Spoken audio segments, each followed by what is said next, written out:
qual que é o problema de almejar isso? Eu acho que faz parte, é importante. Sonhar nunca é demais para a gente tentar fazer coisas diferentes e trazer ideias diferentes para o nosso país. A gente merece, o nosso povo merece, né? Eu quero agradecer a professora Lorena. Não sei, você vai botar a gente para dançar hoje, Lorena? Ontem disse que botou o povo para fazer respiração. De repente, hoje, eu nem estou preparada, mas eu vou ficar aqui curtindo. E que bom, obrigada, Weber, por você trazer essas pessoas para conversar com a gente hoje. Parabenizar você, professora Joyce, pela coordenação desse evento maravilhoso. Eu não sei se muitas faculdades estão conseguindo fazer isso, mas eu tenho muito orgulho de, apesar da gente ser uma faculdade pequena, ainda, escutem o que eu estou dizendo, apesar da gente ser uma faculdade pequena, eu tenho certeza que esse evento está sendo muito profissional, está sendo um sucesso, está dando mais motivação para os nossos alunos continuarem nessa batalha, nessa luta que está sendo esse primeiro semestre de 2020, e fico muito feliz de poder estar aqui hoje com vocês. Ontem eu estive com a administração e contábeis, foi um sucesso também, amanhã eu vou estar na pedagogia, e obrigada por esse momento, vou ficar aqui com vocês até o final, e espero que seja muito bom. Na verdade, eu já sei que vai ser bom, mas assim, que venha o que vier, tá bom? Um beijo, gente, obrigada pelo convite, tá? Por estar aqui. Nós que agradecemos a sua presença, é uma honra ter você aqui conosco, viu, professora? É muito bom estar compartilhando com você, e até legal que a fala de hoje também, após a Lorena, do professor Gustavo, ele tem mestrado em Psicologia do Esporte, de repente tem até, né, um diálogo bem bacana aí, né? Nossa, com certeza, porque eu não sei nada de Psicologia do Esporte, eu sei que a Joyce já me colocou para essa disciplina aí num semestre, que é nesse próximo semestre, é o próximo ou o outro, não sei qual que é, mas eu vou te falar, eu não entendo muito Psicologia do Esporte, não. Né? Que pena que o Gustavo está tão longe, nós já até convidaria ele para dar essas aulas aí para gente. Mas vai ser interessante, aprender isso aí vai ser muito interessante, com certeza.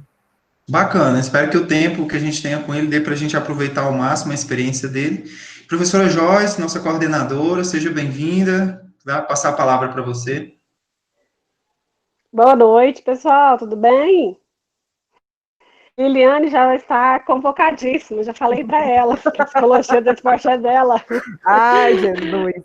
Pode ir se preparando. Tá certo, tá certo. Boa noite, Lorena, seja bem-vinda, Liliane, Weber, nossos alunos, nossos professores. Assim, fico imensamente satisfeita de ter vocês aqui. Ontem foi muito bom, a participação foi muito legal, muito bacana. E assim, a gente vê que realmente são pessoas que gostam do curso, querem participar, ou até aqueles que nem são, querem conhecer um assunto diferente. Por que não, né? Lorena vai trazer um tema sobre Zumba que tem crescido tanto. Não vou falar nem só, né, no Brasil, no estado, mas muitas pessoas acham que é só a dança, sendo que tem outro conhecimento envolvido, né? Outras patentes envolvidas, e isso é muito bom, poder trazer um pouquinho para os nossos alunos de uma área que é tão abrangente, que é tão gostosa, que é tão legal o dia a dia, né? Que é tão humano. Então, pelo menos está tendo esse momento para a gente conseguir se aproximar, se ver um pouquinho, trocar esse conhecimento. E a gente sabe que a gente gosta dos abraços, das aulas práticas, do suor, aquela loucura toda, mas isso vai vir depois e vai vir com muita recompensa. Mas estou muito feliz da nossa semana acadêmica estar acontecendo. Weber, muito obrigado. Falei várias vezes e vou continuar falando, e os professores de entrarem de cabeça. E os nossos alunos aí, ó, firme e forte. É assim que tem que ser, tá bom? Vamos ter uma noite de conhecimento aí, vamos dar sequência. Obrigada pela participação de todos. Obrigado, professora Joyce, obrigado pela confiança em estar com você organizando esse evento. Não é a primeira vez que a gente trabalha junto, assim, organizando coisas para esses alunos, né? Nós já tivemos outros momentos de fazer oficinas juntos. Para mim é sempre um prazer trabalhar com você, trabalhar com a Liliane na faculdade. E vamos lá, né? Nós temos um caminho hoje pela frente. Vou começar, então, passando aí para a Lorena agora, oficialmente, para a Lorena começar os nossos trabalhos da noite. Quem tiver perguntas, pode fazer as perguntas, pode ser, quem não quiser abrir o áudio, pode digitar no chat, eu vou organizando aqui as perguntas e passando, tá? Mas vamos aproveitar ao máximo que os profissionais de hoje têm para falar para a gente, para trazer de experiência, tá bom? Um bom evento também para todos. Tá com você, Lorena. Bom, mais uma vez, boa noite. Eu trouxe para vocês aqui uma parte da minha pesquisa, né, que foi inserida dentro da UFG, né, sobre o programa Zumba, os instrutores e a qualidade de vida e de trabalho desses instrutores. Mas eu não gostaria que a gente ficasse tão preso só a isso, eu queria que vocês participassem comigo, dizendo quais são as experiências que vocês têm, não só na Zumba, mas nas ginásticas coletivas como um todo, porque a Zumba é um programa que é licenciado, né, um programa privado, mas ele faz parte de uma amplitude muito maior, que são as ginásticas coletivas. E, geralmente, as ginásticas coletivas, elas são pouco discutidas dentro das universidades. Eu venho de uma universidade pública que lá a gente não tem um professor especializado em ginásticas coletivas. Então, uma primeira reflexão que eu já deixo para vocês aí sobre a formação continuada desses profissionais. Eu sou uma pessoa que trabalha com isso já há bastante tempo, tenho procurado me especializar para atender a comunidade acadêmica no assunto sobre ginásticas, e é uma área muito carente, assim, para vocês que estão no curso agora, nesse momento, no momento de formação inicial, é importante que talvez tenha alguém aí que tem esse dom, essa vontade de trabalhar com isso. É uma área muito carente, que tem muito a evoluir, muito a crescer, viu? Weiber, você colocou a apresentação aí? Vou colocar agora para você aqui, tá? Tá, joia. Só um minutinho. Tá indo, tá indo. Tá carregando, tá? Apareceu aí, gente? Se aparecer, dá um joinha aí para nós. Beleza, então tá pronto aí, Lorena. Bom, essa primeira foto aí já é uma foto minha, num trabalho, de um projeto que eu faço juntamente com a prefeitura e a AGETU, né, que é a Agência Goiana de Turismo, Esporte e Lazer. É um projeto itinerante de Zumba, que eu trabalho já desde a universidade, passeando por todos os campos aí dos projetos de Caminhando com Saúde e Vida Ativa da Prefeitura. Então, como eu disse, a minha pesquisa, né, foi sobre o professor instrutor do programa Zumba, analisando a sua qualidade de vida e trabalho. Pode passar aí, William. O próximo slide é para a gente identificar o que é o programa Zumba. Eu não sei se vocês já fizeram aulas, se vocês sabem o que é a Zumba. Ela é um programa internacional que foi criado aí em 91 pelo Alberto Pérez, esse garoto charmoso, coroa da foto aí. A Zumba hoje ela está presente em 180 países, contando com 15 milhões de praticantes e em 200 mil diferentes locais no mundo. Então, é um programa bem abrangente, né? Que vem conquistando muitos adeptos, justamente porque ele é um programa que traz alegria. A nossa principal fonte mesmo, a nossa principal motivação é levar alegria para os nossos alunos. É criar um ambiente de festa, para que os nossos alunos não sintam de verdade que estão fazendo exercício, mas que eles aproveitem aquele clima, principalmente aproveitem o clima da aula. A Zumba ela é constituída de 4 ritmos latinos básicos, que é salsa, cúmbia, merengue e reggaeton. Todas as aulas têm esses ritmos como base, e mais a gente pode adicionar outros ritmos do mundo inteiro, dança do ventre, hip hop, e vários outros ritmos que a gente pode adicionar nas aulas.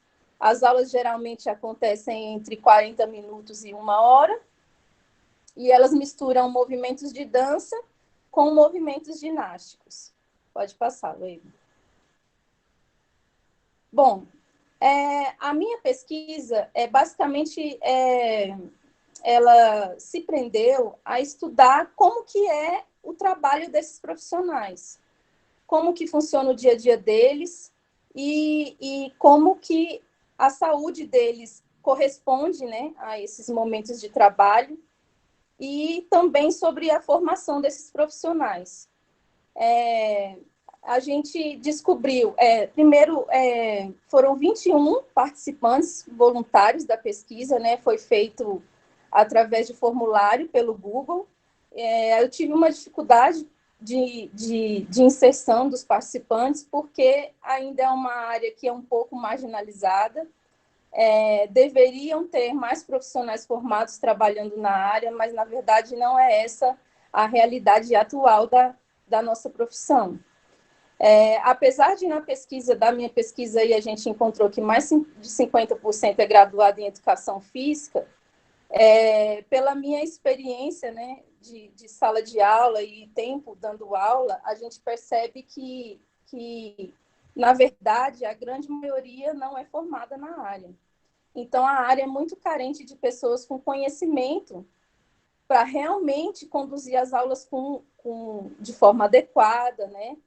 E prezando sempre pela saúde e pela segurança do aluno, né? Então, na pesquisa a gente percebeu que 36% são formados em licenciatura e bacharelado, a antiga licenciatura plena, né? Mais da metade não possui registro no CREF.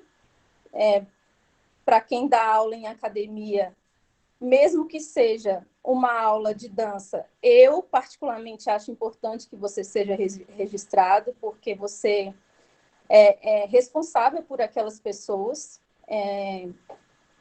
e é importante que você tenha responsabilidade mesmo sobre a vida delas, porque você está lidando, acima de tudo, com saúde. Eu quero chamar a atenção para essa informação aí de mais de 70% não possuem outros títulos de qualificação, que foi o que eu estava falando no início, que não existe uma especialização dos profissionais que trabalham nessa área. Então, aqueles profissionais que se dedicam a angariar conhecimento para melhorar, né, as suas aulas, para melhorar o seu know-how, com certeza eles se destacam perante os outros. A carga horária de trabalho desses profissionais é de 1 a 30 horas aulas semanais, que é uma carga horária pesada, e geralmente esses profissionais não trabalham só com a modalidade da Zumba, eles trabalham com várias outras modalidades, e por isso que geralmente eles não conseguem se especializar em nada, porque, na verdade, o profissional está muito mais preocupado em ganhar dinheiro do que em se qualificar para dar uma boa aula, uma aula de qualidade para os alunos, né? Pode passar aí, Weber. Então, a gente vê por esse gráfico aí que das 21 pessoas que foram entrevistadas, 12 pessoas não possuem nenhum curso extra na área. Então, é mais do que a metade. Esse dado é um dado preocupante. Pode passar. Aí, nesse slide, eu trouxe para vocês exemplificando as modalidades que a Zumba tem. Essa primeira foto é a Zumba Fitness, né, que é a Zumba que a gente está acostumado a ver nas academias. A segunda foto, do lado direito, é o Zumba Kids, que é a Zumba especializada para criança. A próxima é o Zumba Gold, que é a Zumba especializada para idosos, que é a especialidade que hoje eu tenho trabalhado mais especificamente com idosos. A próxima é o Aqua Zumba, A de baixo, a primeira de baixo é o Zumba Tone. O Zumba Tone tem essa especificidade de usar esses pesos nas mãos, que são chamadas maracas. Elas têm peso de 500 gramas até 2 quilos.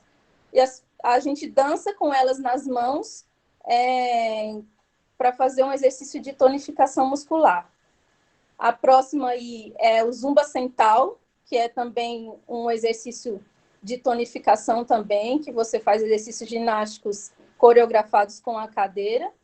E a última aí é o Strong by Zumba, que é o último lançamento da Zumba, que mistura funcional com coreografia. É um treinamento HIIT bastante pesado. São para pessoas que têm o corpo extremamente treinado, assim. Pode passar aí, Weida. Então, na minha pesquisa, a gente identificou que, apesar desses profissionais trabalharem em várias academias, darem muitas aulas por dia, apenas 19% adquiriram lesões referentes à sua atividade de trabalho, né? E as principais lesões estão localizadas nos membros inferiores, que é fascite plantar, dor nos pés, dor nos joelhos e, claro, que consequente desgaste, né, das articulações. Por ser uma atividade que tem alto impacto, a gente tem uma exigência maior aí, né, dos membros inferiores. E a maioria dessas pessoas que adquiriram lesão, elas não têm uma preocupação de procurar um médico para diagnosticar o seu problema. E fazem apesar de na maioria, na minha pesquisa, que eu encontrei que a maioria é formado, né, ou seja, tem conhecimento, a maioria não procura orientação e faz métodos de fortalecimento para medicar a si próprio com o seu próprio conhecimento. Ou seja, eles usam daquilo que eles sabem, né, para tentar melhorar sua situação, que na verdade não deveria acontecer. Então, a maioria deles usa a musculação e o Pilates, né, como método de tratamento e de fortalecimento, né, desses membros inferiores. Um outro aspecto também que a gente abordou é um aspecto importante, que é o aspecto econômico que envolve essa atividade, né? A gente pode ver aí pelo gráfico que mais de 40% ganha entre 2 salários e 3 salários mínimos. Se a gente pensar numa sala de musculação, a gente vai perceber que ser professor de ginástica é um bom negócio, porque numa sala de musculação, a gente sabe que hoje o valor da hora-aula varia aí, tem academia pagando até R$3 a hora-aula, um valor baixíssimo, quando na ginástica coletiva você consegue ganhar mais. O valor da hora-aula gira em torno de R$25 a R$80, dependendo, né, da qualificação e do tempo, né, de profissão que você tem. Dá para você ganhar bem, mas você também tem que trabalhar muito e corre alguns riscos aí também nos deslocamentos entre academias, né? O próprio desgaste das articulações, que eu já comentei aí no slide anterior com vocês. Mas a gente pode perceber que esse percentual não é um ótimo salário, mas é um salário razoável, né, para a realidade das academias. Também a gente discutiu os aspectos relacionados ao descanso e lazer. Quase 50%, 47% classificou, né, o seu descanso e lazer como sendo bom. Mas, em contrapartida, você pode ver aí nessa parte laranja que 33%, que é um percentual muito próximo, classificou como regular. E aí, a gente vê que pode ter uma contradição, né, nas respostas, né, dos instrutores com relação a isso. A gente vai abordar aqui nos próximos slides sobre isso. Também discutimos sobre a percepção das condições gerais de trabalho. Eles avaliam, mais de 60% avalia que as condições gerais de trabalho são boas, mesmo, né, com essa questão dos deslocamentos, mesmo com esse alto desgaste, mesmo tendo que trabalhar, às vezes, de segunda a sábado, com descansos apenas aos domingos, eles classificaram como as condições gerais de trabalho são boas. E aí, em cima desses dois gráficos, eles avaliaram como a qualidade de vida e saúde deles de forma positiva, que eles se sentem seguros, concentrados e eles têm muita energia para o trabalho. Geralmente, nós, professores de ginástica coletiva, a gente tem muita energia realmente para o trabalho, porque também é necessário. Às vezes, a gente está num dia ruim, passou por coisas ruins, mas você entra na sala de aula e não tem como você continuar com essa mesma energia. Você entra de um jeito e sai de outro totalmente diferente, porque não tem como ser de outra forma. Só que aí um contraponto que a gente pode fazer é que um pouco menos de 50% aceitam a sua aparência física, ou seja, apesar de trabalharem com atividade física pesada, né, a maioria, quase que a maioria não aceita a sua aparência física. Então, a gente vê que tem um problema, né, relacionado a isso. E aí, mesmo também com as condições, com as aulas sendo os valores razoáveis, né, as condições financeiras para realizar aquilo que eles acham importante são medianas, né, para satisfazer as suas necessidades diárias. E aí, outros problemas que nós encontramos também é que a maioria não está satisfeito com a sua qualidade de sono, a maioria está satisfeito com a sua capacidade de desempenhar as atividades diárias, mas o dobro se sente satisfeito com o trabalho, mas não, né? A maioria se sente satisfeito com o trabalho com capacidade para desempenhar as suas atividades diárias, mas a maioria reclama que o sono não está bom e estão também insatisfeitos com as suas relações pessoais, com a vida sexual, com o apoio dos amigos, com o lugar onde eles moram. Então, é uma contradição que a gente encontra aí no discurso desses professores que não conseguem avaliar de forma crítica, né, a sua real situação. E um dado também preocupante que a gente encontrou é que mais da metade já teve alguma vez na vida sentimentos negativos de mau humor, desespero, ansiedade e depressão.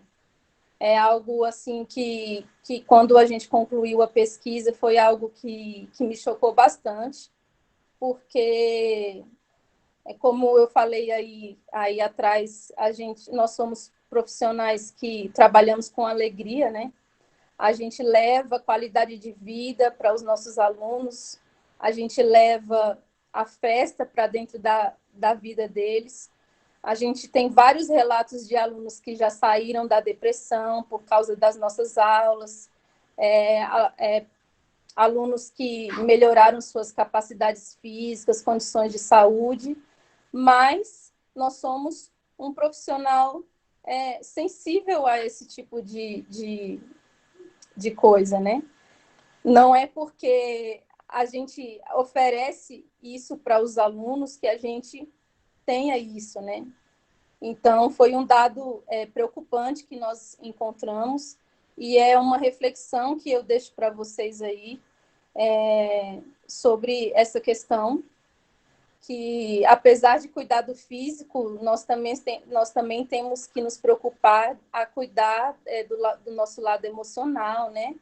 Das nossas capacidades mentais, para que a gente seja um ser humano integral, que a gente consiga ser feliz e realizar nossas atividades e não nos maltratarmos, nem física e nem psicologicamente, né?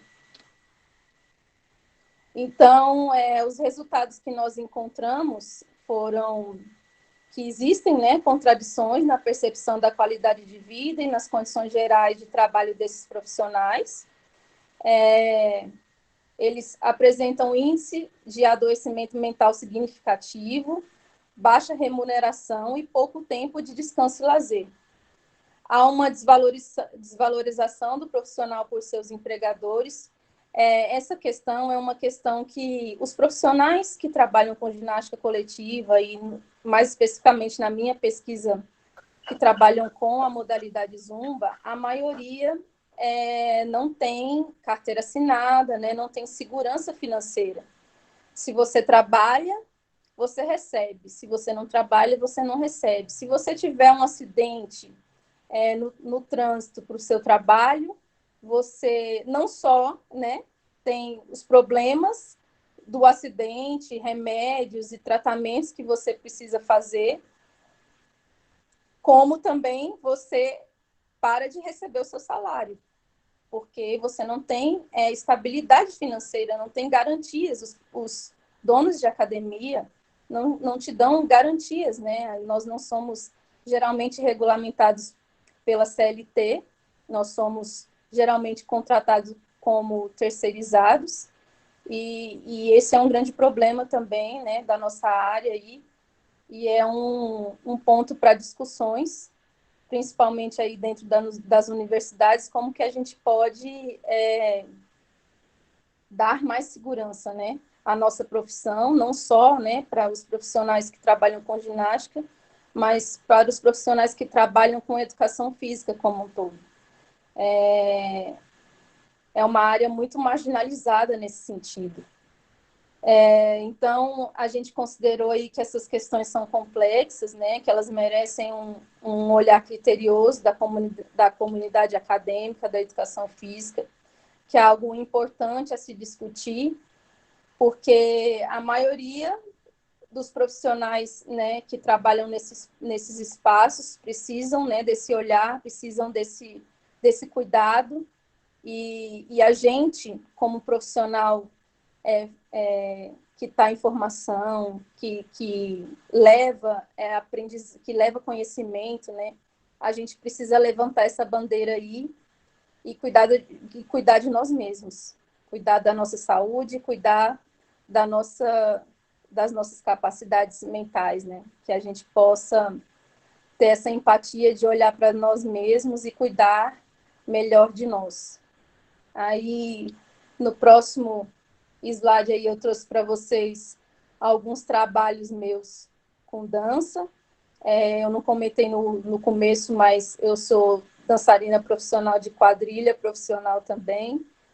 Tem 2 fotos aí dos meus trabalhos com quadrilha. Eu dancei 3 anos na quadrilha Chapéu do Vovô, que é uma das mais campeãs aqui do estado. Essa foto aí na piscina, geralmente quando eu vou para Caldas Novas eu trabalho, ou seja, eu vou para lá me divertir, os professores me conhecem e me colocam para dar aula. E a gente percebe que, às vezes, a gente nem sabe se a gente está trabalhando ou se a gente está se divertindo, porque a gente está no momento de se divertir e, de repente, você se vê trabalhando. E uma coisa se mistura a outra. Geralmente, também, a gente que é professor de dança, quando a gente chega numa festinha, né, Weber? A primeira coisa que acontece passa uma coreografia, ensina a gente a dançar. Então, tem esses pormenores aí que acontecem, né?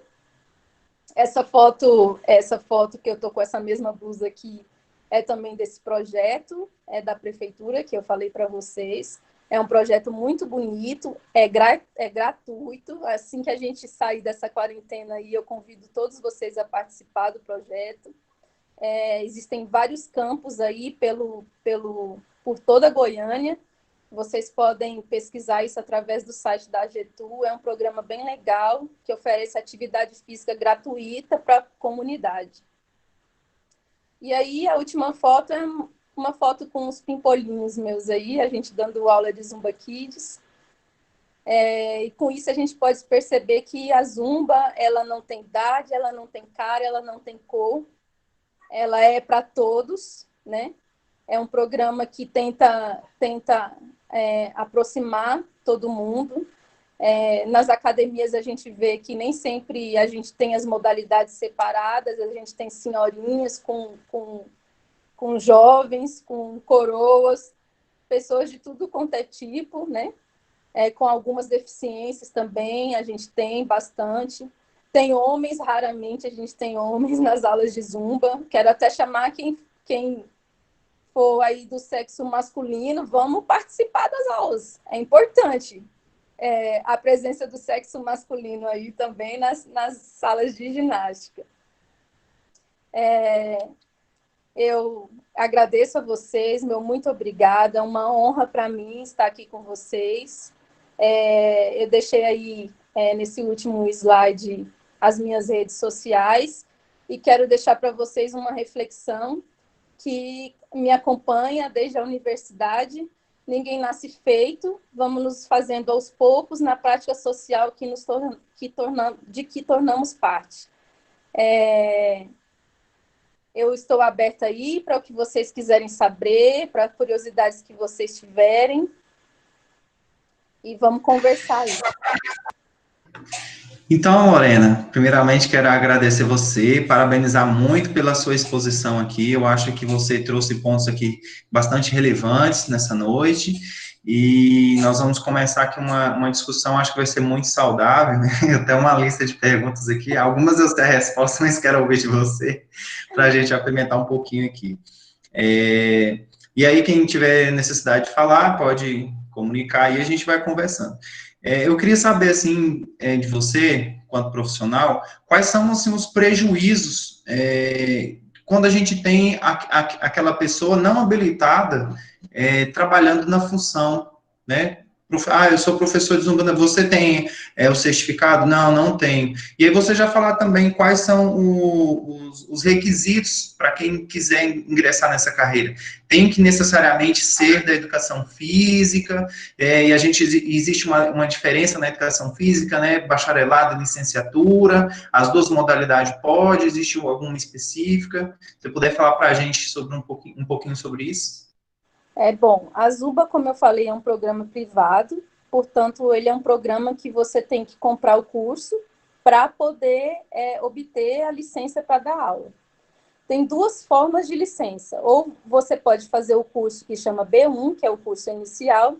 Após fazer esse curso, você tem 6 meses de licença para dar aulas.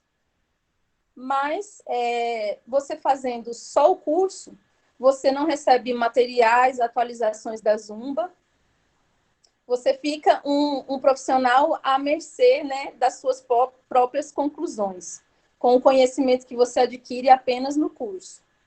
A segunda forma chama ZIN, é uma denominação que os instrutores que acreditam mesmo no programa recebem.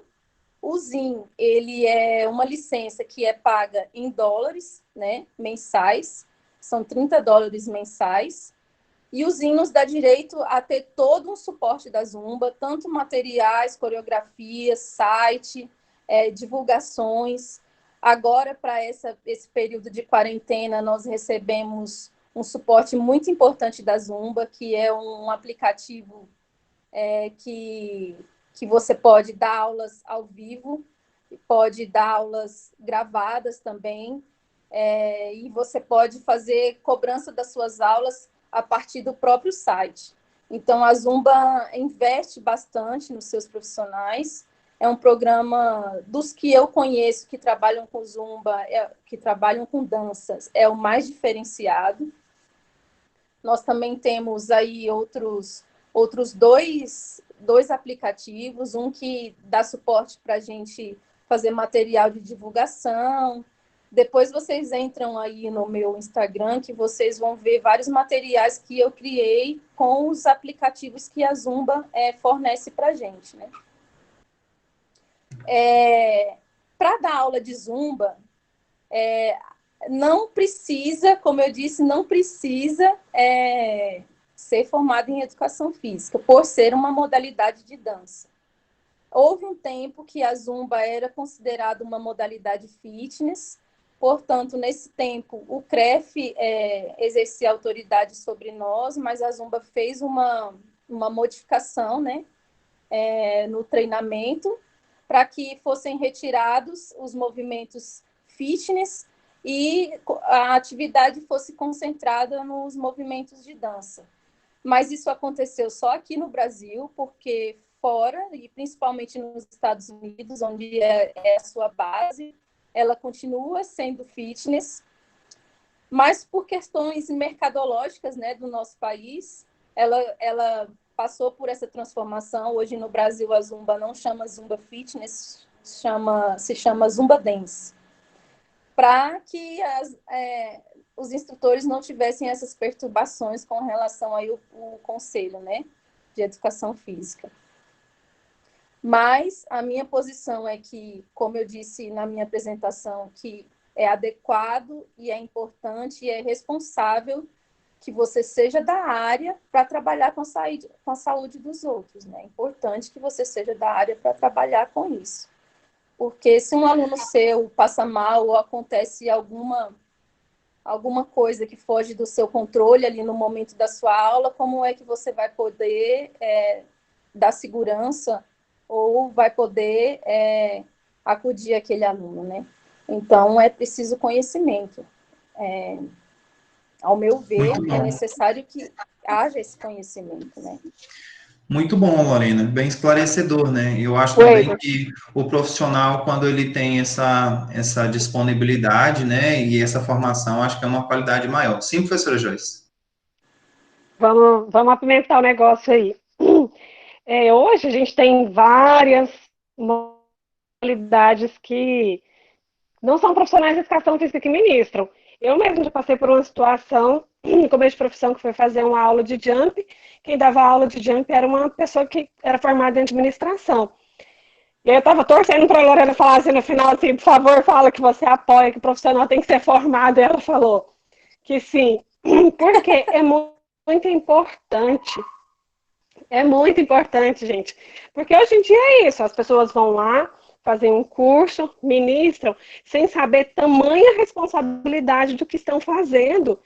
Isso, assim, é mexer com o ser humano de forma muito íntima. Porque a pessoa precisa, no mínimo, saber fisiologia, saber como que funciona o corpo humano.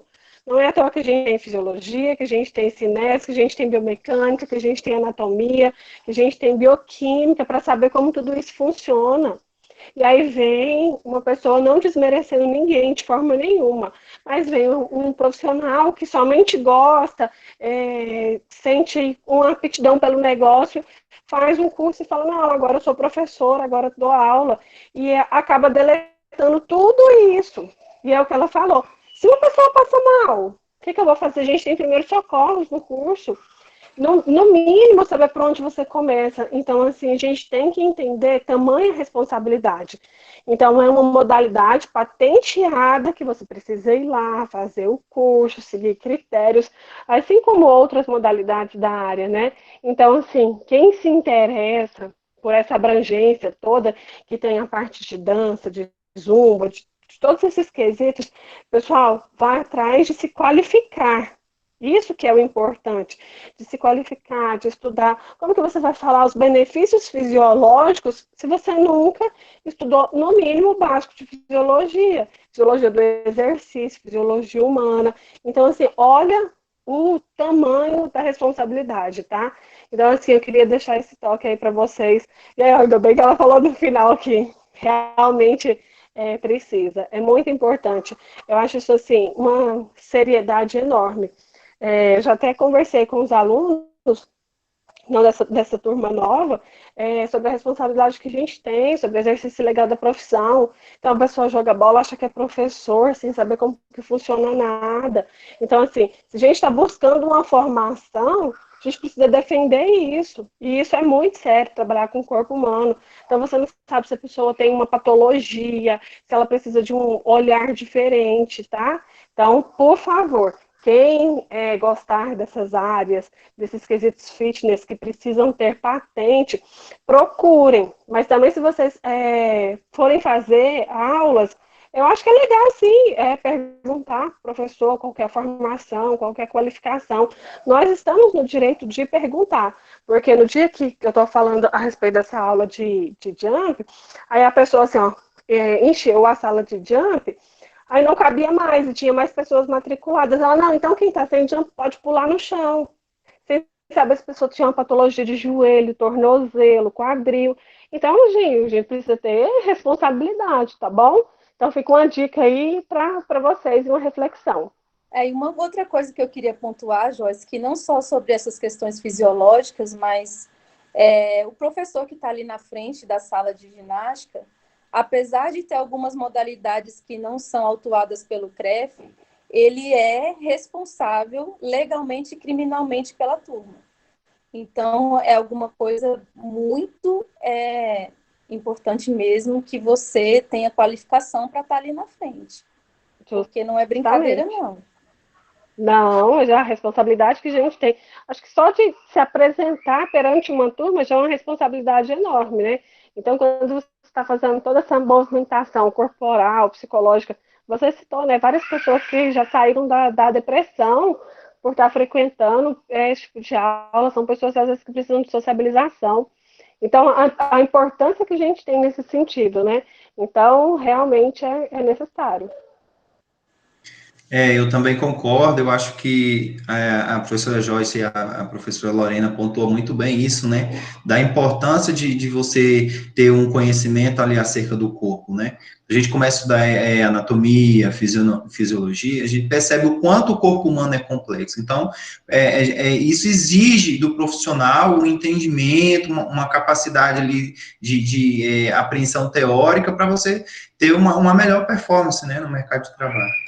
E aí, Lorena, chegou uma pergunta aqui, é o seguinte, ontem nós falamos, no evento, nós falamos acerca da voz, das técnicas de respiração, da importância da voz para o trabalho do profissional da educação física. E aí alguém perguntou assim, existe alguma, no seu estudo, se você chegou a essa conclusão, né, se existe alguma lesão em relação à voz do instrutor Zumba, porque é uma modalidade, né, que a voz é o que dá o tchan na aula, né? Vamos lá, galera, vamos lá, pronto. E aí, às vezes, né, igual você colocou ali, alguns professores têm uma carga muito grande de trabalho, né? Não houve na minha pesquisa nenhum instrutor que apontasse nenhuma lesão nesse sentido. Mas pela minha experiência, a gente percebe que assim, o curso de Zumba nos ensina a motivar os alunos através de gesticulações. Você preservar, né, a sua garganta e a sua voz. Mas o que a gente vê aí nas academias nem sempre, né, são professores que usam só, né, dessa capacidade. A gente usa bastante, né, os gritos e tal.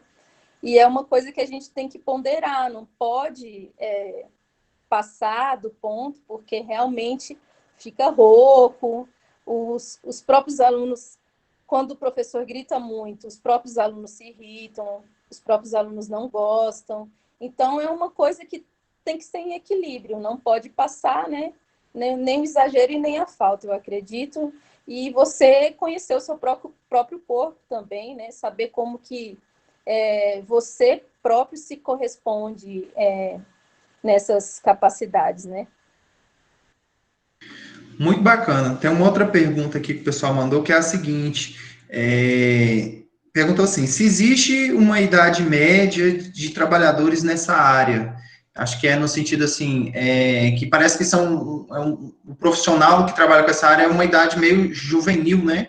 Parece que passou de certa idade, aí, não sei como é isso, a academia já não quer mais contratar, ou então o profissional também já não está com condição física já adequada. Existe uma idade, assim, Na minha pesquisa, nós encontramos que a faixa etária das pessoas que participaram estavam entre 25 e 33 anos, mais ou menos. Só que a gente sabe, né, que tem professores de todas as idades. Eu acho que o mais importante é que o professor, ele conheça seu próprio corpo. As academias geralmente não têm muita, pelo menos pela minha experiência, elas não têm muita cobrança com relação à idade do professor, não. Eu conheço professores com 40 anos que ainda estão aí dentro das salas de coletivas, principalmente nas aulas de dança, que não exigem tanto quanto uma aula de jump, por exemplo, que exige muito mais, né, das articulações. A gente vê alguns professores mais velhos trabalhando aí na área.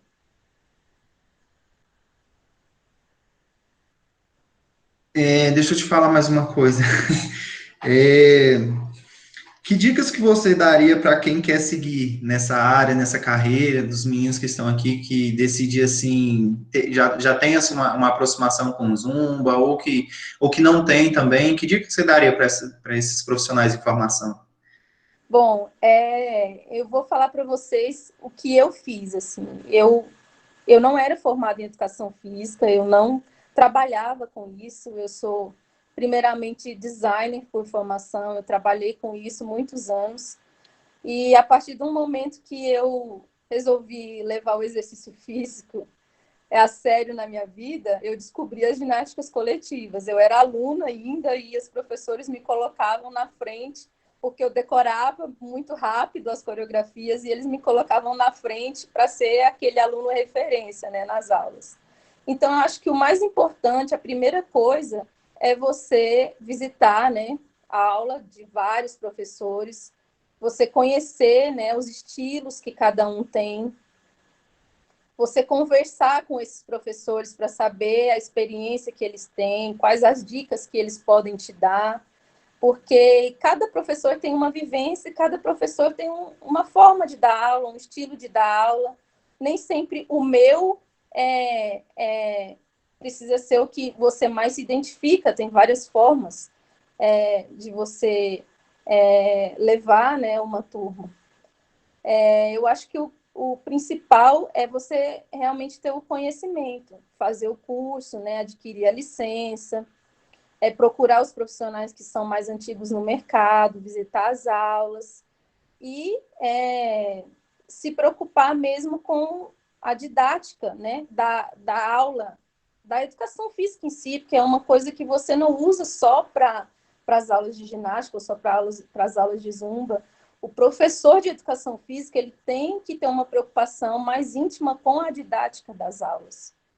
É muito importante para que você seja um profissional que seja bem aceito no mercado, que os alunos se identifiquem com você. E outra questão que é extremamente importante também é o carisma. Nas faculdades, geralmente, a gente não comenta sobre isso, professores não falam dessa parte, mas você tem empatia pelo aluno, você minimamente perguntar como ele está, como foi o dia dele. Lógico que numa sala de ginástica não dá para você conversar com todos, mas um dia você fala com fulano, outro dia fala com ciclano. Os alunos gostam dessa atenção, né? Desse contato mais aproximado com o professor, porque você ali na frente é a referência deles para muitas coisas. Então, as dicas mais importantes que eu deixo aí para vocês que estão começando, para vocês que se interessam, né, para dar aula, são essas aí. Muito bem, a professora Ana Paula, ela trabalha com a gente no curso de Educação Física. Quer fazer uma pergunta, professora? Fica à vontade. Pessoal, boa noite. Vou só liberar meu áudio para poder falar com vocês. Primeiro, eu gostaria de parabenizar você, professora Lorena, pelo trabalho desenvolvido, acho que é muito bacana, né? E ontem eu até comentei o quanto é legal e gostoso trabalhar com essa parte mais artística, digamos assim, né, da educação física, que eu acredito que a Zumba também tem esse mesmo viés também, né, da arte, por mais que seja um programa em específico, né. Mas uma coisa que me chamou a atenção, aliás, duas coisas, são duas perguntas. A primeira delas, que me chamou muito a atenção, é com relação às lesões. Porque a gente está até, né, com outras pessoas nos assistindo, que são de outras áreas também, né, para além da educação física, tem alunos da enfermagem também, e eu acho que isso é pertinente para todo mundo.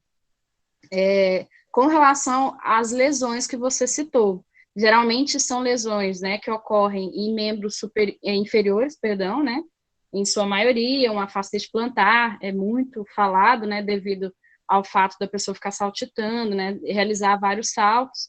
E aí você citou a situação das pessoas realizarem um próprio treinamento, um treinamento próprio, né, para lidar com uma espécie de prevenção com relação a essas lesões. Tem no programa alguma coisa relacionada a isso? Assim, no programa eles citam que o melhor treinamento para que você possa fazer de exercício físico para a prevenção dessas lesões, dos profissionais que atuam com a Zumba, seria esse. Eles citam ou indicam esse tipo de trabalho preventivo? Porque eu acho que é algo muito importante, né? Quando a gente pensa em um corpo que vai estar ali, ele vai estar se movimentando várias horas, né, do dia dele ali, realizando uma mesma movimentação, muitas vezes de forma repetitiva, dando várias aulas, uma atrás da outra. Então, isso é muito, muito importante, porque provavelmente, se isso não acontecer, alguns desses profissionais vão acabar nas mãos dos fisioterapeutas, né, com diversas lesões. Essa seria uma pergunta.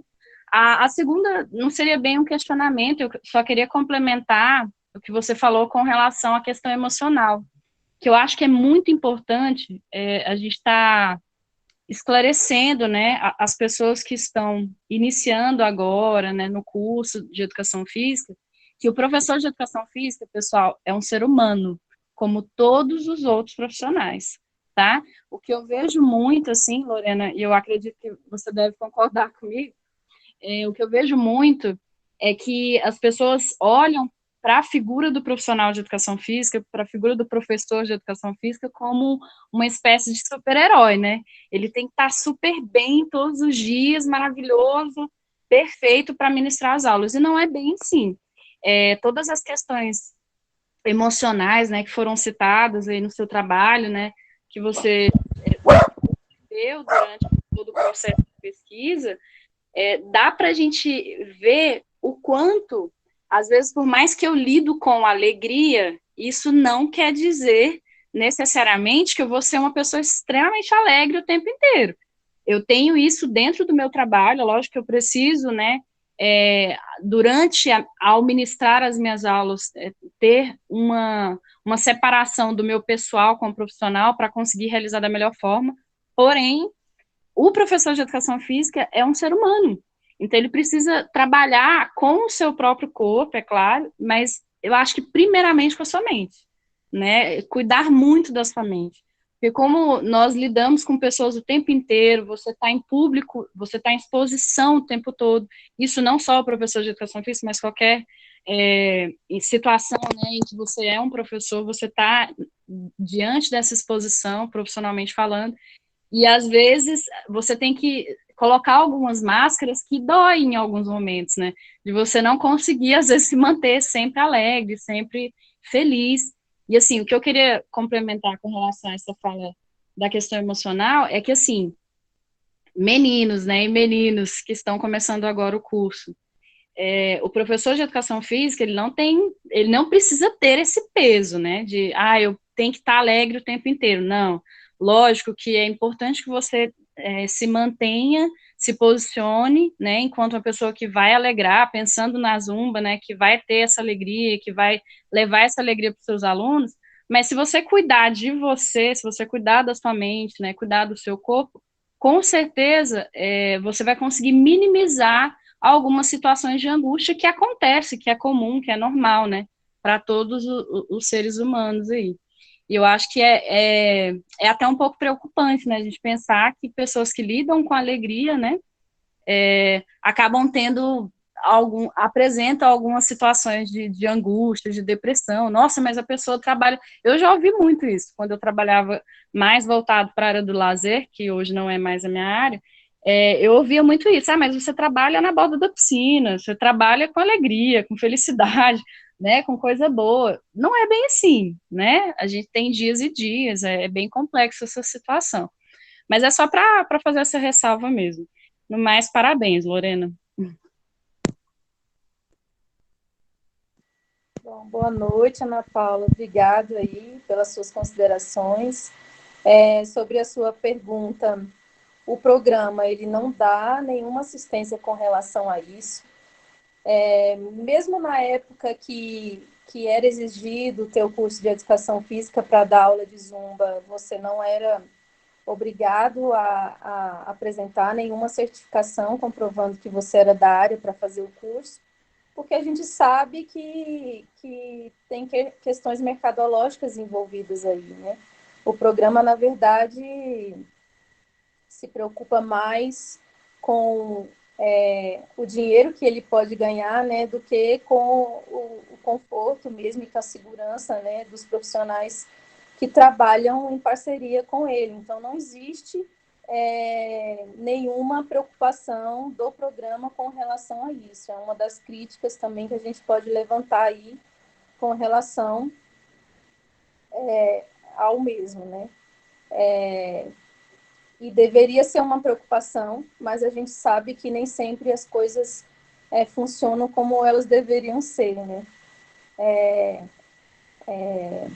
Por isso que eu falei que é importante que você tenha conhecimento, que você seja da área, porque minimamente você vai saber como diminuir, pelo menos, como amenizar, né, as situações, né, de estresse físico que você sofre.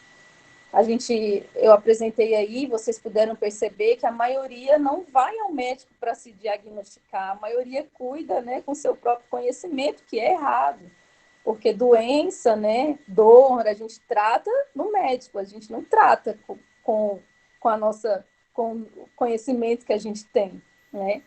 Cada profissional está aí para cuidar da sua área, então é importante que acima de tudo, como também emocionalmente, você se ame, né? Que você cuide de si.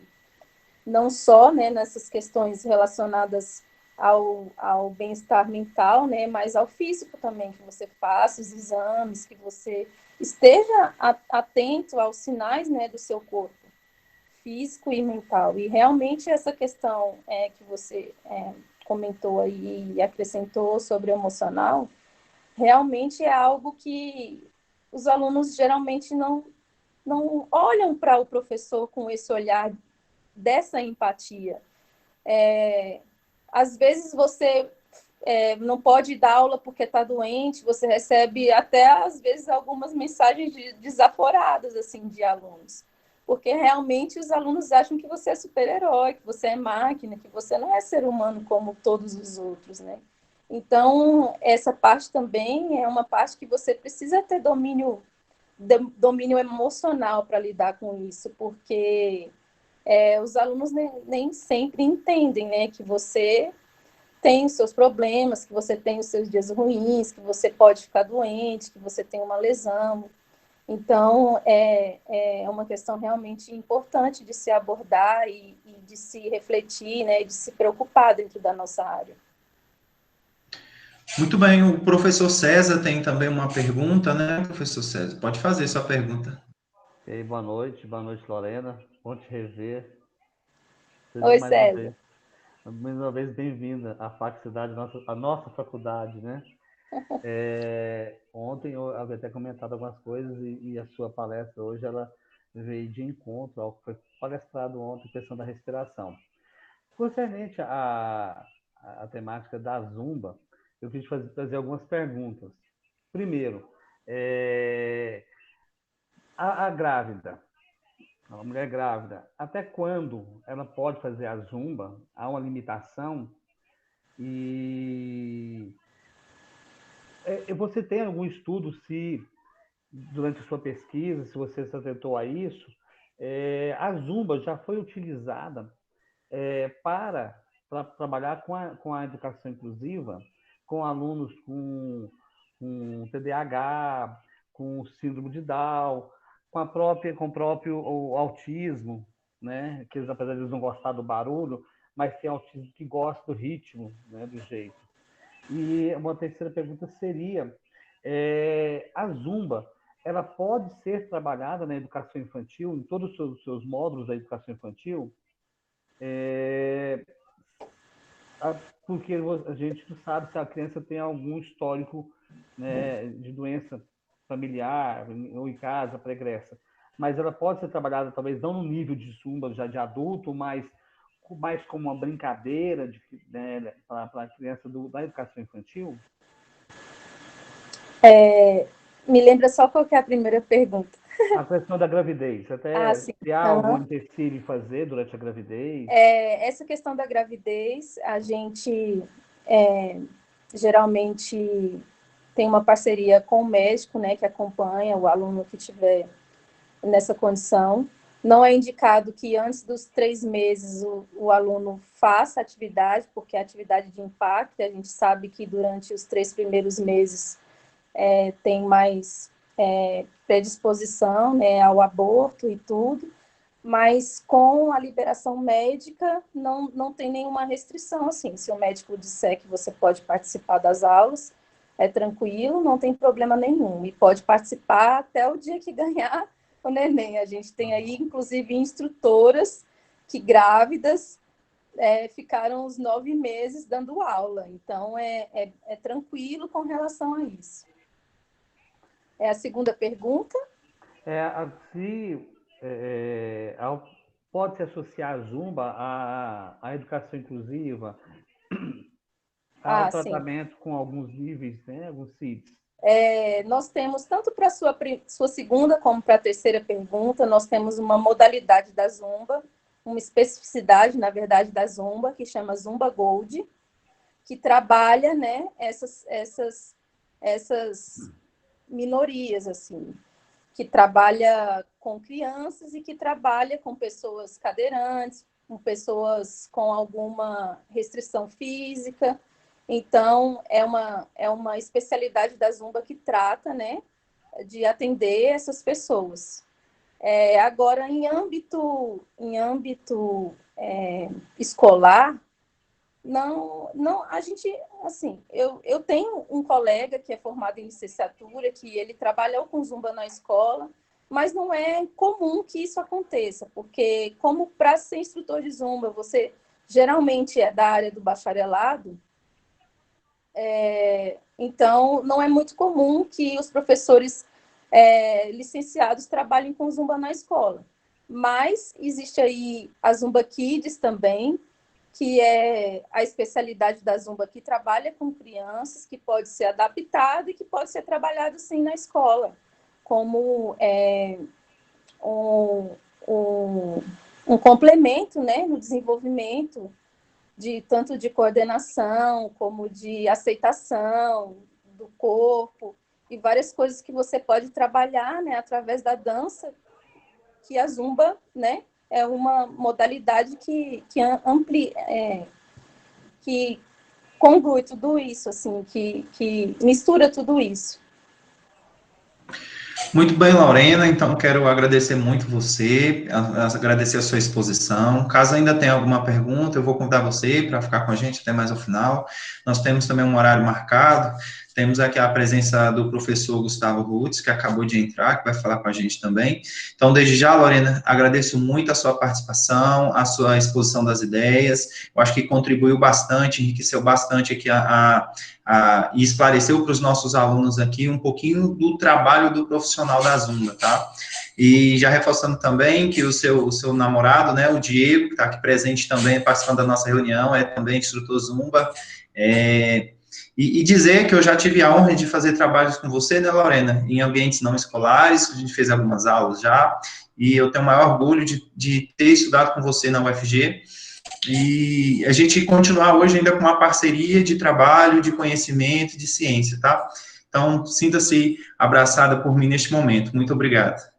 Muito obrigada. Dando sequência, então, ao nosso evento, contando ainda com a participação da Lorena, nós vamos agora diretamente para a cidade de London, no Canadá, onde vamos falar com o professor Gustavo Rutz. Tudo bem, professor? Boa noite. Tudo certo? Boa noite. Estão me ouvindo bem? Estamos ouvindo bem. Professor, nós propomos fazer um bate-papo rápido com você, então eu vou fazendo algumas perguntas, você vai respondendo aqui, conforme for surgindo da galera também, a gente vai falando aqui, tá? Eu queria primeiro que você se apresentasse, falasse de você, da sua trajetória de sair do Brasil, percorrer o mundo e parar no Canadá. Como foi essa trajetória?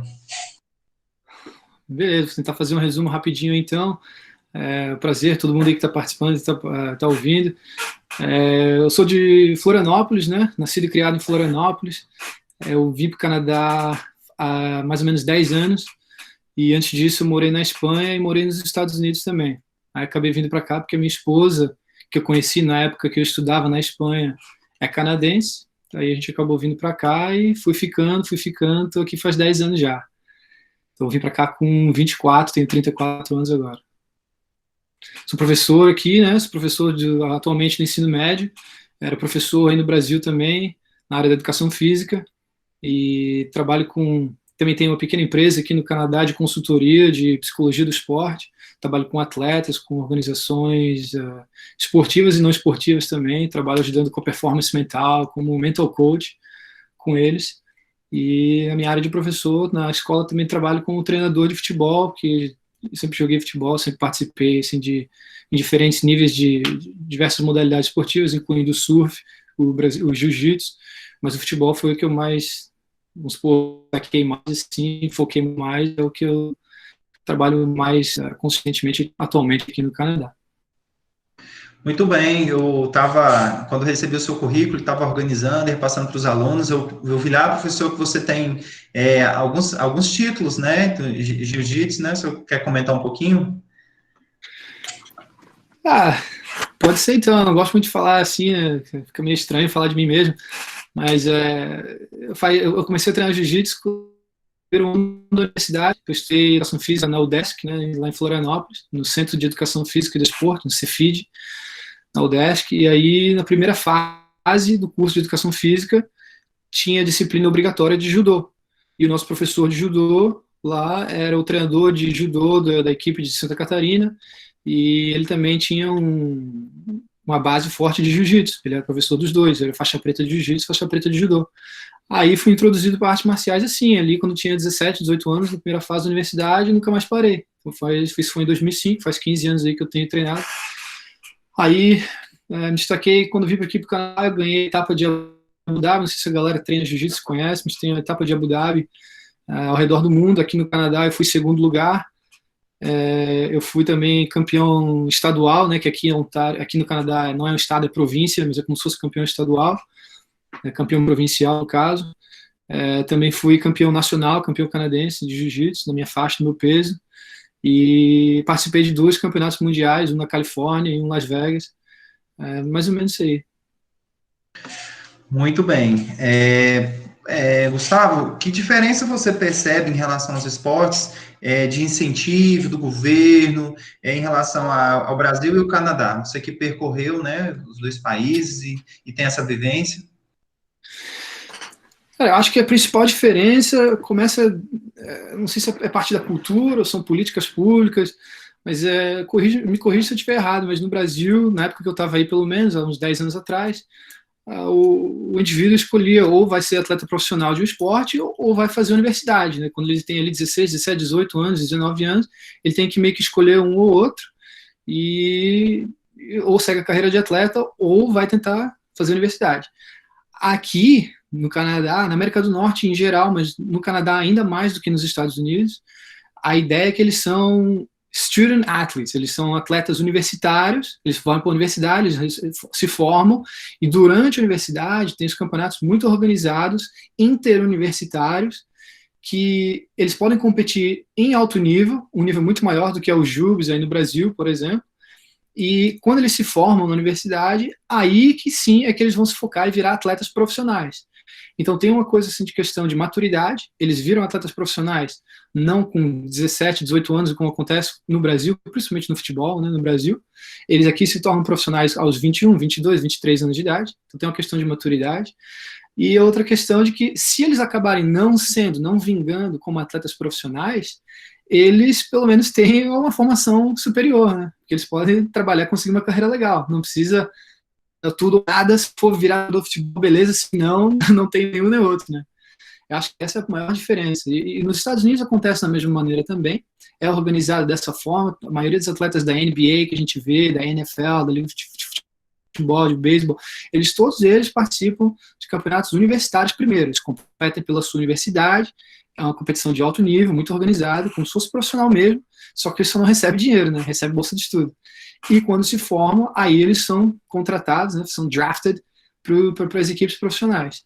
Então, o que acontece, a diferença entre o Canadá, então, e os Estados Unidos, é que nos Estados Unidos o foco ainda é um pouco maior para o profissionalismo do atleta.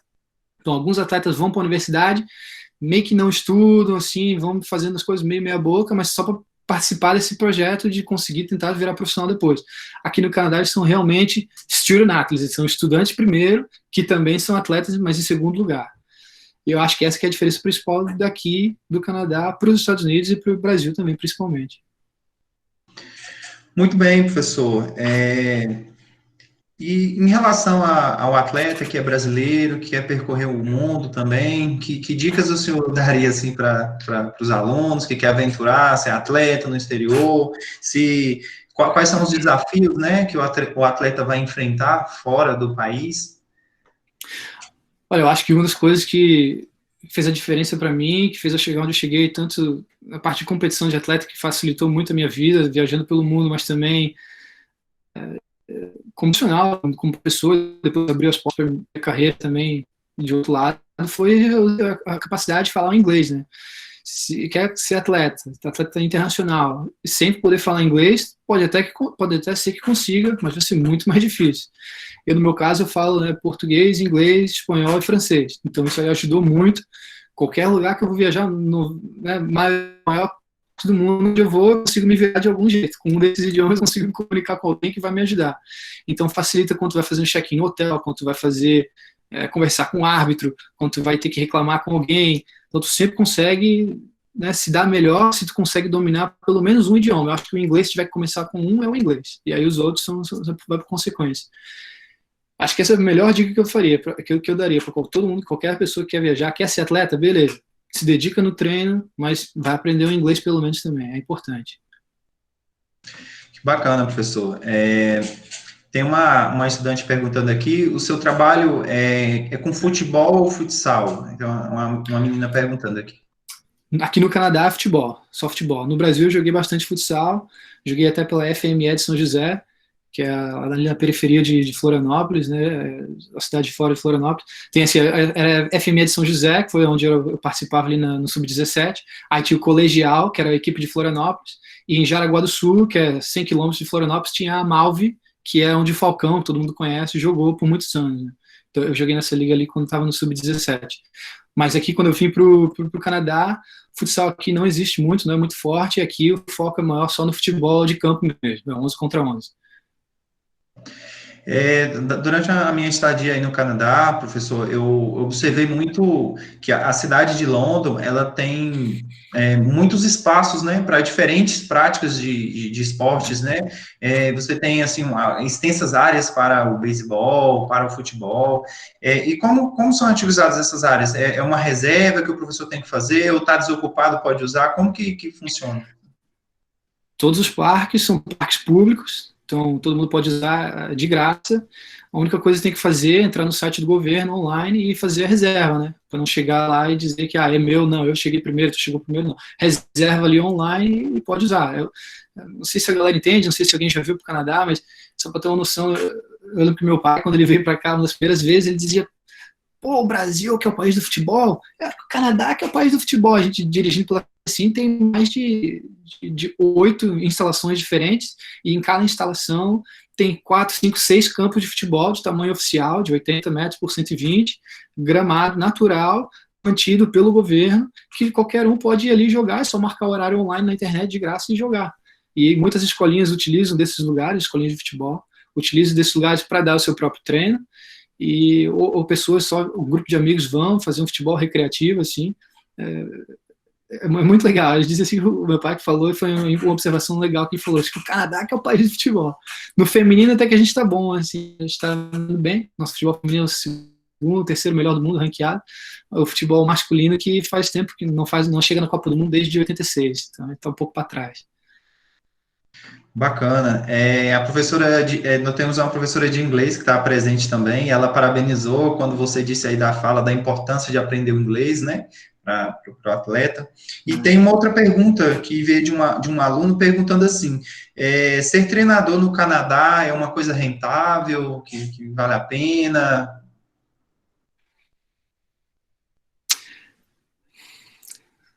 É uma boa pergunta.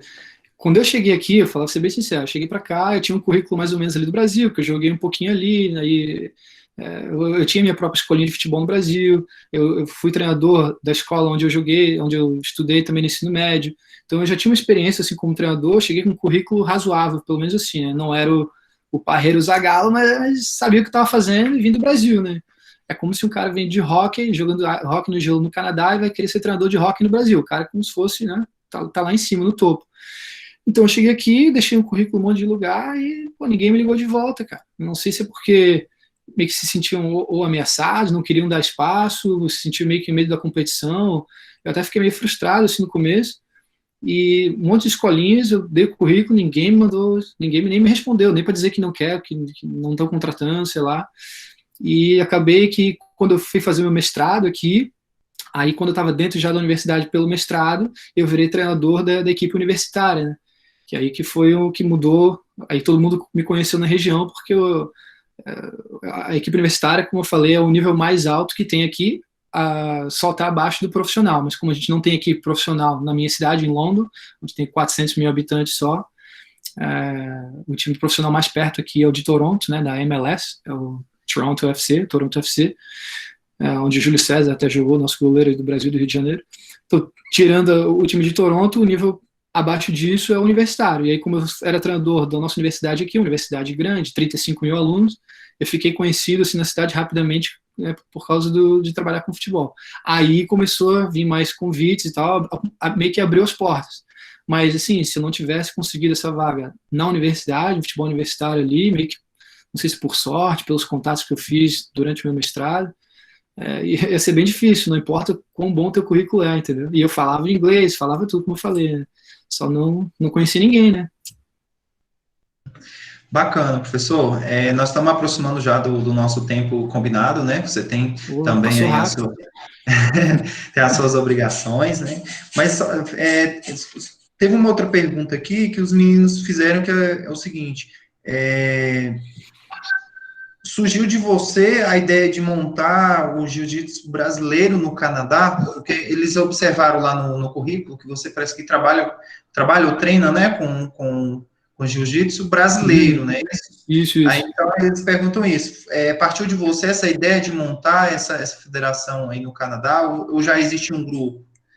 Não, eu não montei federação nenhuma, só sou atleta, competidor e dou aula de jiu-jitsu para criança na minha academia, né, onde eu treino, que é a Gracie Barra. Quando eu treinava no Brasil, eu era parte da equipe de La Riva, mas aí quando eu vim para cá não tinha de La Riva aqui na minha cidade, só tinha a Aliança, Gracie Barra, a equipe do Drysdale.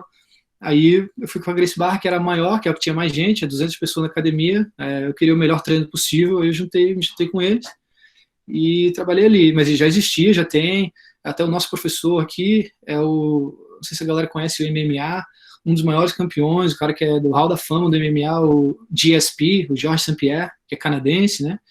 O cara que deu a faixa preta de jiu-jitsu para o Georges St-Pierre, que é o meu professor aqui, que é o Bruno Fernandes, é um brasileiro do Rio de Janeiro, e ele estava morando aqui porque ele também é médico, ele dava aula na universidade, e ele também dava aula de jiu-jitsu, fundou a Gracie Barra aqui e tal, e ele que é o meu professor. Então eu não fundei nada, só cheguei aqui humildezinho, treinando, competindo e dando aula para as crianças, só isso, não fiz nada não. Muito bacana. Tem até alguns colegas nossos aqui lá que participaram da formação com você no Canadá, a Daniele do Vale, e ela diz o seguinte: boa noite, professor.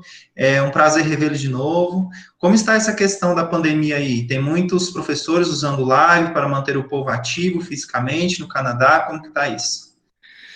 E aí, Dani, um abraço, beijão. Boa, Dani é fogo, Dani é massa. Eu vi a Suzy ali também rapidinho, bem legal ver a galera aí. Tá difícil aqui, como vocês viram aqui, no sistema de Ontário, a gente tem muita sorte de ter um sistema onde eles tomam conta da gente, assim, como professor, e tomam conta dos alunos também, assim. Cara, o que eles fizeram aqui para ajudar os alunos e os professores nessa pandemia, a gente precisava de mais uns 20 minutos só para falar disso aí, mas eles deram, assim, cada aluno que não tinha internet ou não tinha computador em casa, o conselho escolar, a escola deu o computador, deu a internet para ele, botaram a internet na casa do aluno, se ele não tivesse, e se ele tivesse internet e não tinha computador, eles davam um computador para ele, de graça, para ele ficar enquanto precisar. E os professores, a mesma coisa, todo professor tem o seu computador, tem o seu Chromebook, né, eles têm um acordo com a Google, é uma empresa muito forte aqui, de acordo com o nosso conselho escolar. Então a gente usa todos os produtos deles, ilimitado conteúdo, de armazenamento, a gente pode usar tudo. A gente tem feito isso, a gente tem dado aula aqui, tudo online, cada professor tem que planejar 3 horas de trabalho por semana para os alunos. Então, os alunos de full time, né, tempo integral, tem 4 disciplinas no ensino médio, então são 3, 6, 9, 12 horas por semana. E os professores estão se virando para dar aula online. Eu já usava muito, né, porque a minha escola já fazia parte da plataforma Google há muito tempo, então eu já meio que sabia mais ou menos o que estava fazendo. E todo mundo se mantendo ativo assim, né, participando em lugares públicos onde pode, mantendo a distância física. A gente ainda está aqui, se separa desde o começo de março até hoje, não pode ter aglomeração de mais de 5 pessoas. Na verdade, hoje saiu a notícia de aumentou de 5 para 10 pessoas. Aglomerações são permitidas. Sabe como é que aqui no Canadá as coisas são, o governo, são bem estritos, né? Por isso que as coisas funcionam também. Mas a segurança, acima de tudo, a saúde, né? E os professores de educação física estão engajando os alunos o máximo possível através de online. Eles têm que fazer trabalho, depois reportar de volta o que tem feito em termos de atividade física. Mas, como eu falei, tem muita coisa para falar, não daria tempo, mas está indo muito legal, está sendo muito bom, muito bem feito, na minha opinião. Muito bacana. Tem uma presença aí do Matheus Zanzan também, que participou da formação no Canadá, pode entrar aí, bacana, né? Teve um aluno que perguntou aqui para mim pelo WhatsApp, e eu não sei se está dentro aí para você responder, professor, é o seguinte. Fala, quais são os principais aspectos emocionais a serem analisados funcionalmente nos atletas durante o seu trabalho? Pela minha experiência, sim, eu trabalho muito com atletas que estão nesse nível universitário ou chegando ao universitário. Ou eles vão querer jogar na NCAA nos Estados Unidos, ou aqui no OUA, que é no Canadá, Ontario University Athletics. E o que a gente vê, assim, é a organização do tempo. A organização do tempo deles, do horário, e lidar com estresse e ansiedade. Acho que a maior parte do meu trabalho com eles é lidando com isso. A gente trabalha fazendo planejamento de objetivos, como que traça o objetivo, como que atinge os objetivos, como que a gente lida com... Aqui é muito comum, quando eles vão para a universidade, eles saem de casa. Eles não ficam morando em casa com os pais, eles vão ou morar na residência, assim, perto da universidade. E então, eles estão pela primeira vez, eu tenho que cozinhar a própria comida, limpar a própria roupa. Eles meio que viram um adulto, assim, de uma hora para outra, né, em vez de só ficar em casa com o papai ou a mamãe. Além disso tudo, tem todo o peso de universidade, que é uma coisa bem diferente, assim, né, um pouco mais pesado, talvez, no ensino médio, e aliado a isso, a carga horária de atleta, né, que é uma carga horária de tempo integral. A gente treina, tem treino, não só treino de campo, por exemplo, no meu caso do futebol, era 2 horas e pouco treino de campo todos os dias, de segunda a sexta, mais 2 jogos por semana, era de segunda a segunda, na verdade, no sábado, domingo também às vezes tem jogo, os jogos são quarta e domingo, então tinha treino todo dia. Além disso, eles tinham que fazer o treino físico, né, que era de condicionamento, que era por fora, na academia da universidade. Então é muito difícil, pensa num adolescente de 16, 17 anos, saindo de casa e tendo que lidar com tudo isso ao mesmo tempo. Mas a questão social, de fazer amigos, de talvez querer ter um relacionamento conjugal com alguém na universidade e tal. Então eu trabalho muito com isso, lidando com as pressões de conseguir se manter com nota boa, conseguir manter a performance atlética alta, mas lidar com todas essas mudanças de vida, né?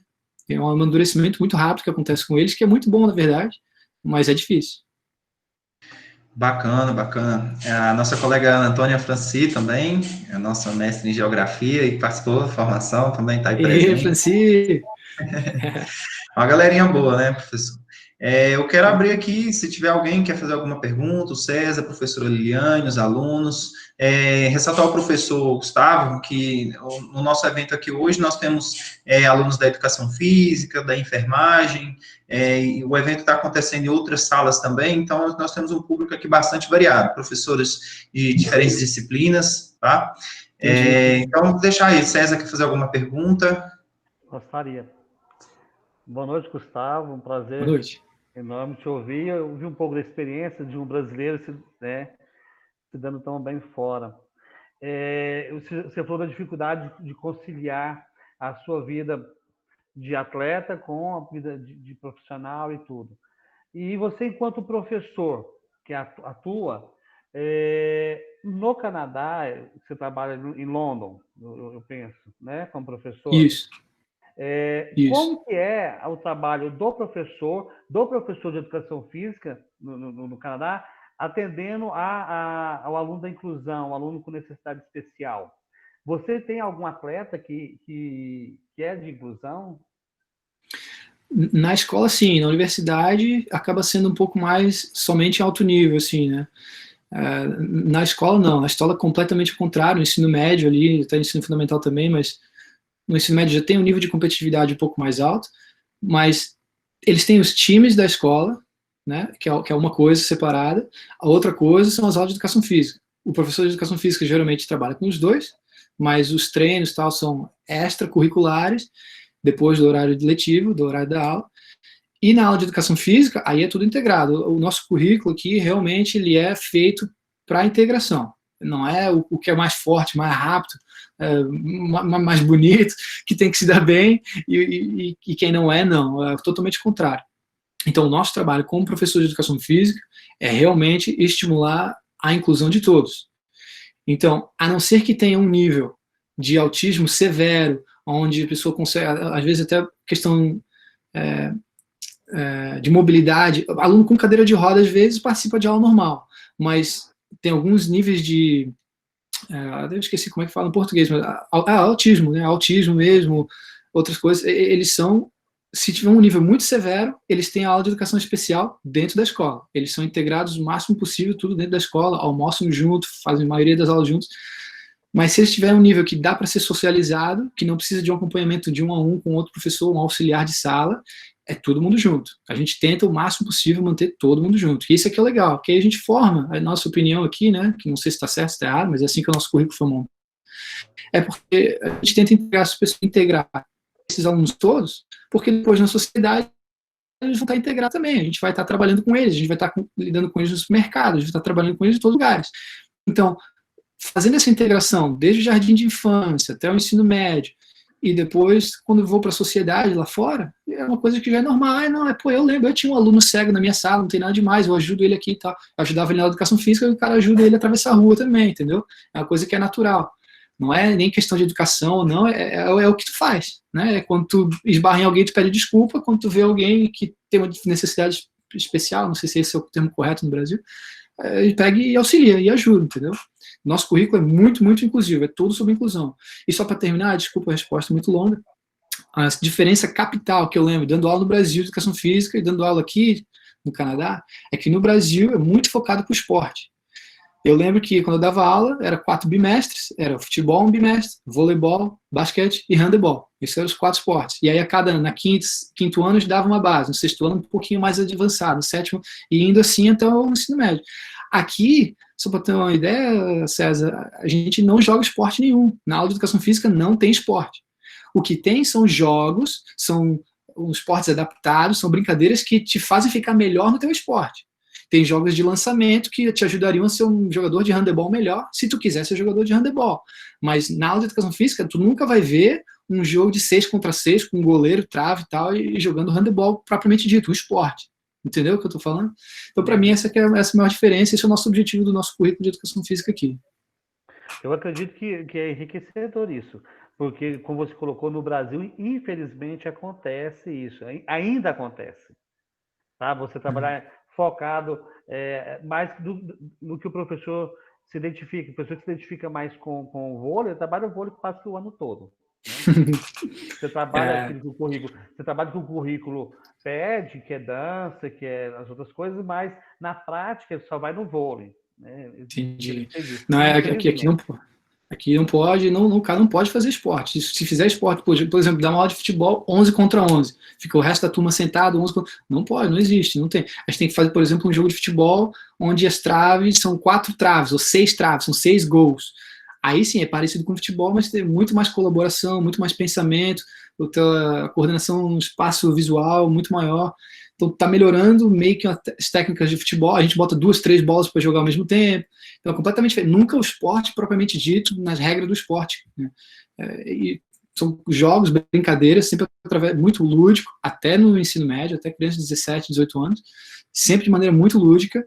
Para quem quiser se especializar no esporte, vai fazer fora, no extracurricular, ou numa escolinha, mas na escola é brincadeira, é jogo para desenvolver todas as coordenações, a coordenação motora, desenvolver a pessoa como um todo, não um excelente jogador de futebol que depois vai ser um jogador profissional. Se quiser fazer isso, tem outras avenidas para ele. Na escola, na educação física, na aula de educação física, não é isso que a gente faz. Muito bom, parabéns. Bacana. Obrigado pela pergunta. Professora Joyce, nossa coordenadora, tem alguma questão para fazer, para falar? Frederico, Antônia. Não, tá tranquilo, ótima participação, ótimos esclarecimentos, ótima visão, né, para os alunos. A gente tem disciplina de jogos, brinquedos e brincadeiras, esportes adaptados, que vai muito por esse viés aí que o Gustavo falou para a gente. E é importante, né, abrir os olhos para esse momento, essa visão, a gente não pode descartar isso, não. Bom, professor Gustavo, eu agradeço demais a sua presença, tá? Nós temos o tempo limite aqui, que era das 8 às 8h15, a gente já passou até 15 minutos, mas desde já agradeço muito a sua participação, a sua colaboração aqui, trazendo um pouco da experiência sua aí no Canadá, aqui para os nossos alunos do curso de Educação Física. E aproveito para fazer o convite para amanhã a gente finaliza essa semana. Nós teremos a participação aí do professor Norberto Feitosa, que está falando um pouco sobre treinamento de baixa intensidade, e a professora Daniele Vale, que foi aluna do professor Gustavo, vai estar falando também sobre uma temática bastante interessante aí em relação aos seus trabalhos. No mais, então, professor, deixo aberto para você fazer as suas considerações finais, tá?